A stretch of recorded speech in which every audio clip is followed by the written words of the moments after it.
जय नारायण स्टूडेंट। यहाँ पे एक्सरसाइज 3.3 का क्वेश्चन नंबर 6 है, जिसमें कि to adjacent angles of a parallelogram have equal major, find the measure of each of the angles of the parallelogram. तो पहले हम देख लें पैरेललोग्राम ड्रॉ करके कि कौन से एडजेसेंट एंगल्स है हमारे। तो क्वेश्चन नंबर 6 का सोल्यूशन है कि टू एडजेसेंट एंगल्स, सबसे पहले आप पैरेललोग्राम ड्रॉ कर लें। Then if ABCD is a parallelogram, और आपको पता है opposite sides are equal and parallel in parallelogram, it is a property। तो ये साइड इस साइड के पैरेलल और पैरेलल होगी और इक्वल होगी, और this side equal to this. यहाँ पे two adjacent angles of a parallelogram have equal measure. Adjacent अगर ये वाला दो एंगल ले लें तो these are adjacent to each other. Adjacent angles वो होते हैं जिनका एक कॉमन साइड होता है। तो यहाँ पे AD जो है वो कॉमन साइड है, इसके लिए भी, इस एंगल के लिए भी और एंगल D के लिए भी, ये कॉमन है। तो हम ये दो एडजेसेंट एंगल्स ले रहे हैं। अगर हम ये X है, इसका मेजरमेंट X मान लिया, तो इसका भी मेजरमेंट हमारा X होगा, क्योंकि यहाँ पे दिया गया है हैव इक्वल मेजर, दोनों की इक्वल मेजर है। Find the measure of each of the angles of the parallelogram. दोनों ही के हमको मेजरमेंट निकालने, ये हमने वेरिएबल फॉर्म में सपोज कर लिया है और हमें इसकी एग्जैक्ट वैल्यू चाहिए। अब according to property of parallelogram हम ये जानते हैं कि अगर पैरेललोग्राम में अपोजिट साइड्स पैरेलल होते हैं तो यहाँ पे क्या होता है, इन दोनों ही एंगल एडजेसेंट एंगल्स का सम सप्लीमेंट्री होता है, यानी एडजेसेंट एंगल्स का सम 180 डिग्री के इक्वल होता है। तो यहाँ पे हम लिख लेंगे angle BAD plus angle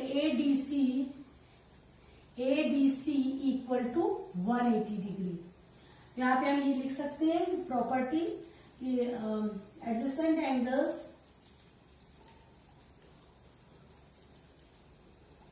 of parallelogram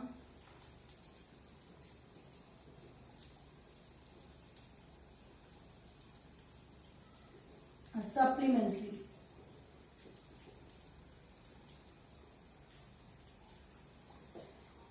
इनका सम किसके इक्वल होगा, 180 डिग्री के।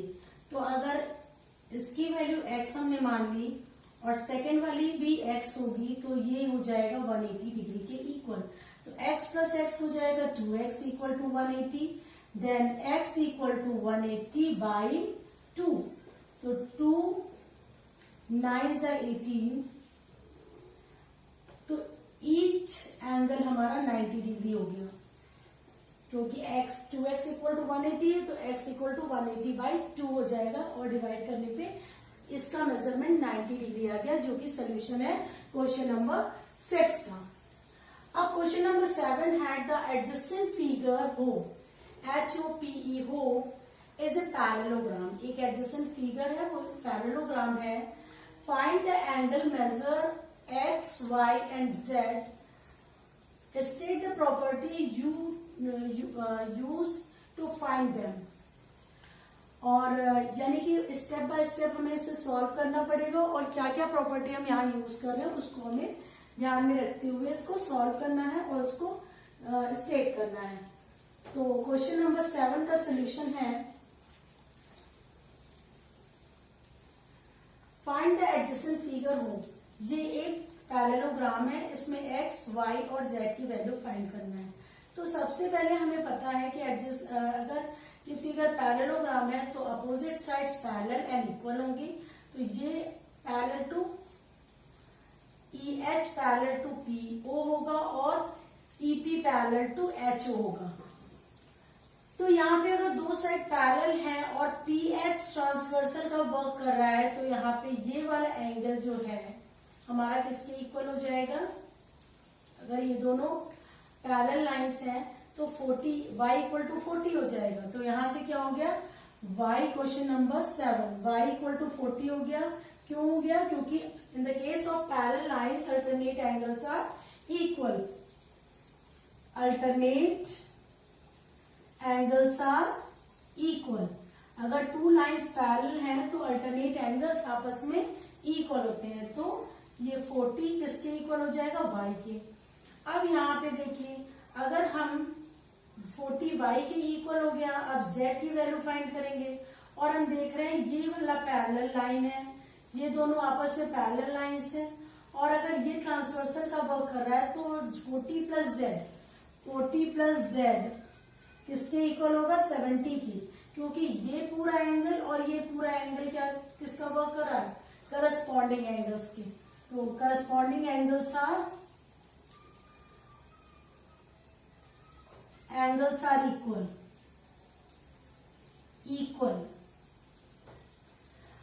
तो यहाँ पे z इक्वल टू क्या हो गया, 70 माइनस 40, और z की वैल्यू आ गई 30 डिग्री। तो यहाँ पे z की वैल्यू क्या आ गई, 30 डिग्री। अब हम यहाँ पे y की वैल्यू 40 है और z की वैल्यू क्या है, 70। अब इस ट्रायंगल में हम देखें तो हमें ये वाली वैल्यू मिसिंग है अभी, तो इस वैल्यू को फाइंड करने के लिए या फिर हम लीनियर पेयर ले लें या फिर एंगल सम प्रॉपर्टी ले सकते हैं। तो अगर हम लीनियर पेयर लेते हैं तो 70 प्लस दिस एंगल, इसको अगर सपोज a हमने लिख दिया तो a प्लस 70 क्या हो जाएगा, a plus 70 equal to 180, because ये दोनों ही एंगल्स मिला के लीनियर पेयर बना रहे हैं, और लीनियर पेयर में एंगल्स का सम 180 डिग्री के इक्वल होता है, तो ये इट इज लीनियर पेयर। तो यहाँ पे a इक्वल टू हो जाएगा 180 माइनस 70, और 180 माइनस 70 110 होगा, तो a की वैल्यू यहां से आ गई 110। और हमें एक और प्रॉपर्टी पता है पैरेललोग्राम की कि अपोजिट एंगल्स आर इक्वल। तो अगर ये 110 है तो इसका अपोजिट एंगल क्या है, x, तो x की वैल्यू भी हमें पता चल गई, x इज इक्वल टू क्या हो जाएगा, 110, क्योंकि x इक्वल टू ये जो अपोजिट एंगल्स इक्वल होते हैं इन द केस ऑफ पैरेललोग्राम। यहाँ पे लिखेंगे अपोजिट एंगल्स आर इक्वल, इसलिए हमारा x equal to 110। This is the solution of question number 7।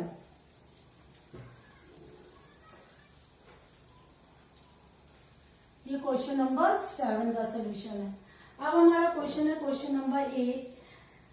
The following figures guns and runs are parallelogram, find x and y। ये जो figures है यहाँ पे गन्स GUNS गन्स दिया है और ये RUNS रन्स दिया है। गन्स एंड रन्स जो दोनों फिगर है वो पैरेललोग्राम है, और हमें इन दोनों ही पैरेललोग्राम से x और y की वैल्यू फाइंड करनी है। तो पहले हम फर्स्ट क्वेश्चन कर ले, फर्स्ट फिगर को सॉल्व कर ले। अब पैरेललोग्राम है तो उसकी यानी कि वो पैरेललोग्राम की प्रॉपर्टीज को फॉलो करेगा, यानी कि अगर यहाँ पे प्रॉपर्टी क्या होती है पैरेललोग्राम की, opposite sides equal and parallel होते हैं।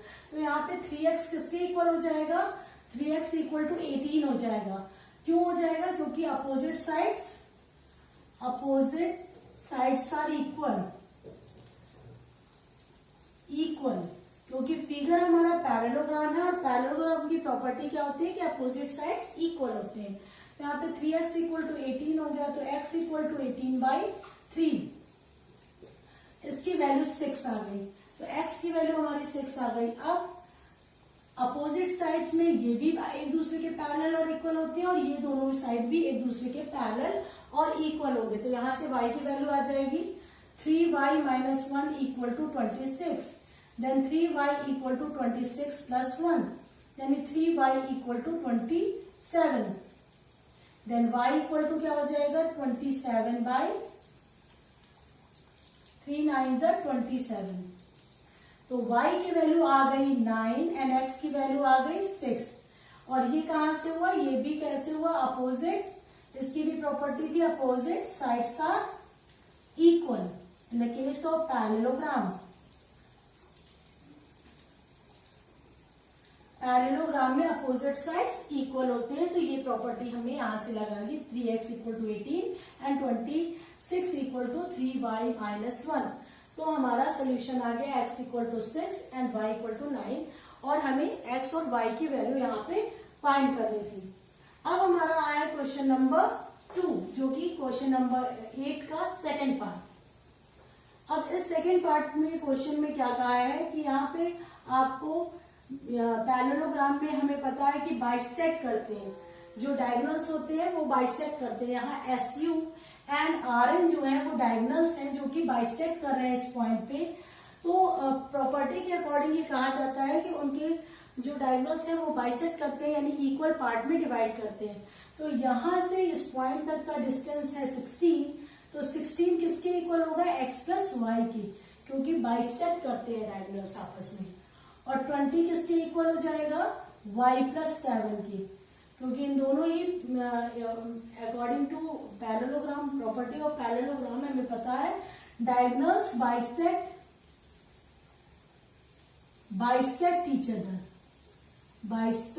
ईच अदर, एक दूसरे को बाइसेक्ट करते हैं, यानी कि इक्वल पार्ट में डिवाइड करते हैं। तो 16 जो इस पार्ट की वैल्यू है वो किसके इक्वल होगा? x प्लस वाई, और 20 किसके इक्वल होगा? y plus 7।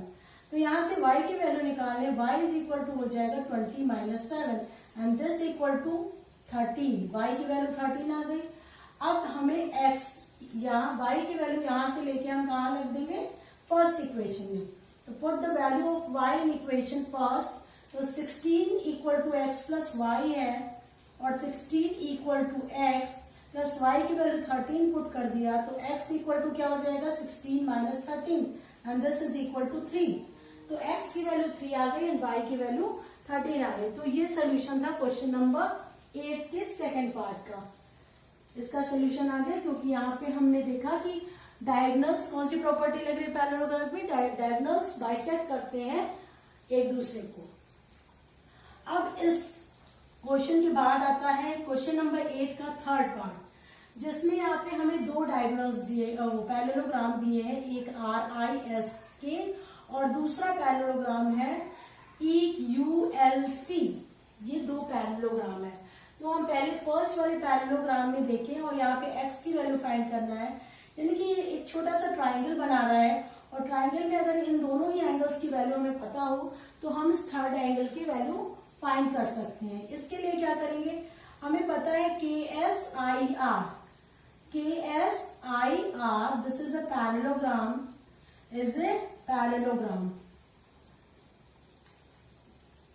तो इसमें क्या होगा? पैरेललोग्राम की प्रॉपर्टी लग जाएगी, यानी कि अगर पैरेललोग्राम में कहा जाता है कि अगर पैरेलल है साइड्स तो क्या होगे? उसमें sum of adjacent angles are supplementary. तो एडजेसेंट एंगल्स सप्लीमेंट्री होते हैं, यानी दोनों ही एंगल्स का सम कितने के इक्वल होगा? 180 डिग्री के इक्वल होगा। तो एंगल यहाँ पे SKR ले लें, और दूसरा एंगल ले लें KSI ले लें, KSI। ये दोनों एंगल्स का सम 180 डिग्री के इक्वल होगा, क्योंकि प्रॉपर्टी है adjacent angles are in parallelogram, adjacent angles are supplementary.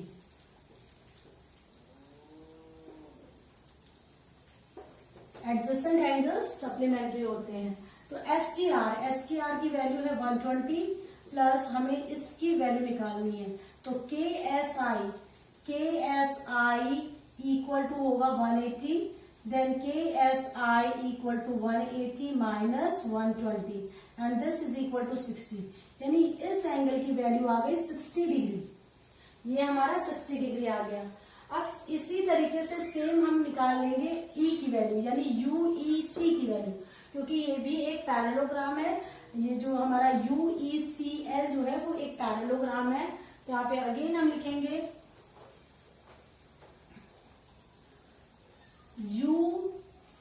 ULCE is a parallelogram, ये भी एक पैरेललोग्राम है। अब यहाँ पे भी हम पैरेललोग्राम की प्रॉपर्टी लगा सकते हैं, तो हम यहाँ पे लिखेंगे कि 70 जो ULC जो एंगल है, ULC इक्वल है UEC के, क्यों इक्वल है? क्योंकि यहाँ पे हम देख रहे हैं अपोजिट एंगल्स इक्वल होते हैं, opposite angles are equal,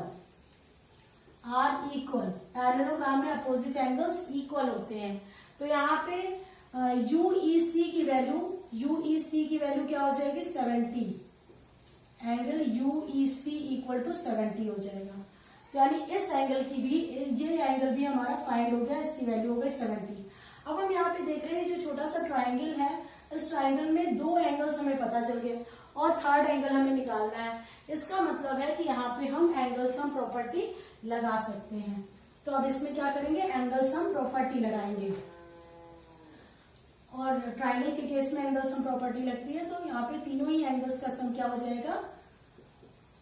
180 degree के इक्वल हो जाएगा, क्योंकि हमें पता है कि in a triangle sum of all angle equal to 180 degree. तो 70 प्लस 60 हो जाएगा 130, plus x is equal to 180, then x equal to 180 minus 130 and this is 50। x की वैल्यू क्या आ जाएगी? 50। तो ये था सोल्यूशन एक क्वेश्चन नंबर 8 के थर्ड पार्ट का, जो यहाँ पे दिया गया है। अब नेक्स्ट क्वेश्चन है क्वेश्चन नंबर 10। क्वेश्चन नंबर 10 में explain how this figure is trapezium which of its 2 sides are parallel. तो सबसे पहले क्वेश्चन नंबर 10 को हम ड्रॉ कर ले। क्वेश्चन नंबर 10 हमें ये बताना है कि जो फिगर है वो ट्रेपेजियम है। अगर ये ट्रेपेजियम है तो इसके कौन से 2 sides NM, this is NM, L and K। तो ये हमें बताना है दिस फिगर इज ट्रेपेजियम। पहले तो ये प्रूव करना है, ये शो करना है कि ये फिगर हमारा ट्रेपेजियम है, और इसके कौन से साइड्स हैं जो कि पैरेलल हैं। तो ये हमारा 100 हो गया, और इसका मेजरमेंट गिवन है 80 डिग्री। अब हमें ये शो करना है कि दीज आर पैरेलल। तो यहाँ पे फिगर देखते ही हमें समझ में आ रहा है कि ये दोनों जो अगर साइड्स हैं, इसको हम अगर एक्सटेंड करेंगे तो ये दोनों ही, क्योंकि इनका हम देख रहे हैं कि धीरे धीरे इनकी डिस्टेंस बीच की कम हो रही है, यानी कि कहीं ना कहीं ये दोनों लाइन्स एक दूसरे को इंटरसेक्ट करेगी, तो ये दोनों पैरेलल नहीं हो सकती है। तो हमारा यहाँ पे हम देख रहे हैं ये हर पॉइंट पे इसकी डिस्टेंस बीच की सेम है, तो ये दोनों ही पैरेलल होंगे। मगर यहाँ पे हमें प्रूव करना है, इसका मतलब है कि कोई भी एंगल्स अगर यहाँ पे देख रहे हैं हम, ये दोनों एडजेसेंट एंगल्स हैं, इनका सम 180 डिग्री है, तो यानी कि लाइंस पैरेलल है, क्योंकि पैरेलल लाइन के केस में ही एडजेसेंट एंगल्स का सम 180 डिग्री के इक्वल होता है, यानी एडजेसेंट एंगल्स सप्लीमेंट्री होते हैं। तो हम यहाँ पे देख लें NML, angle NML plus angle MLK equal to 180। 180 क्यों आया? क्योंकि इसका मेजरमेंट 100 है और इसका मेजरमेंट ये मिला के 180 डिग्री के इक्वल आ गया, यानी कि ये प्रूफ हो गया lines NM parallel to line KL। क्योंकि ये कंडीशन तभी आती है जबकि लाइंस आपस में पैरेलल होती है, तभी हमारे एडजेसेंट एंगल्स का सम 180 डिग्री के इक्वल होता है, यानी एडजेसेंट एंगल्स हमारे सप्लीमेंट्री होते हैं। तो यहाँ पे ये प्रूव हो गया कि ये दोनों लाइंस पैरेलल है और ये हमारा ट्रेपेजियम है, क्योंकि ट्रेपेजियम की प्रॉपर्टी में क्या होता है, केवल एक ही पेयर पैरेलल होते हैं, अदर साइड्स जो होती है वो पैरेलल नहीं होते। तो this is name of this figure is trapezium and these lines are parallel to each other. यहाँ पे NM पैरेलल होगी KL की। नेक्स्ट क्वेश्चन, क्वेश्चन नंबर 11 है।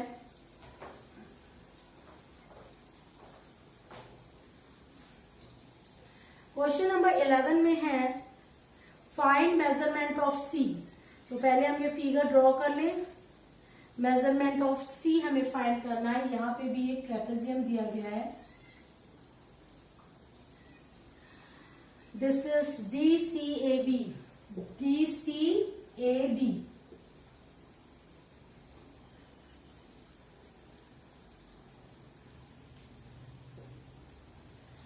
यहाँ पे हमको फाइंड करना है दिस एंगल इज 120, ये एंगल 120 दिया है, सी की वैल्यू, एंगल सी की वैल्यू हमें यहाँ पे मेजरमेंट ऑफ सी फाइंड करना है हमको। A B parallel to D C, A B parallel to D C, ये दोनों ही लाइंस आपस में पैरेलल हैं। तो हमने अभी जस्ट क्वेश्चन नंबर 10 में देखा था कि टू लाइंस अगर पैरेलल है तो उनमें एडजेसेंट एंगल्स का सम 180 डिग्री के इक्वल होता है, यानी एडजेसेंट एंगल्स आपस में सप्लीमेंट्री होते हैं। तो यहाँ पे अगर ये x ले लें तो यहाँ पे दोनों ही एंगल्स का सम 180 डिग्री के इक्वल होगा, क्योंकि ये दोनों ही आपस में पैरेलल लाइंस है। तो यहाँ पे because A B parallel to D C, so angle B C B plus angle C B A equal to 180। और ये 180 क्यों है? क्योंकि in the case of parallel line adjacent angles are supplementary.